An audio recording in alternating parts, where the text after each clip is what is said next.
Magandang araw sa inyong lahat mga giliw kong taga-subaybay. So ngayon ay ating tatalakayin ang ating transformer, no? Maiksing talakayan lamang ito, no? But naway makapagbigay ako sa inyo ng konting information regarding sa transformer, no?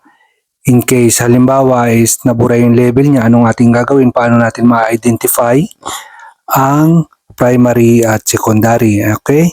Then paano natin malalaman kung ilang watts yan, okay? So stay tuned hanggang matapos ang video na to, okay?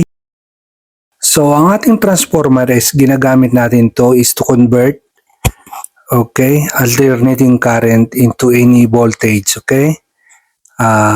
Mapa-step up or step down, okay?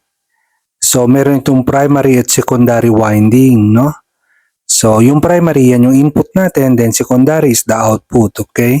Okay, wag na tayo magpaligoy-ligoy pa. Sa tip number 1, yung primary winding is manipis kaysa sa secondary winding, okay?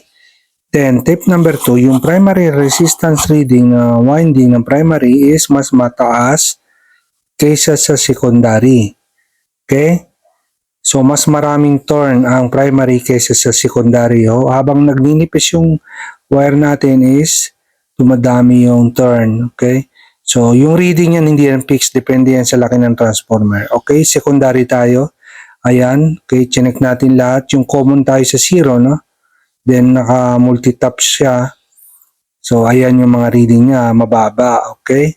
So, tip number 3. Kapag nabura yung ano natin sa primary, okay, so ang gagawin nyo lang, i-check nyo lang yung magkabilang side, kung ano yung reading, then yung kalahati nun, hatiin nyo, then hanapin nyo sa tester kung alin yung magbibigay sa inyo ng kalahati, at yun yung 110, okay?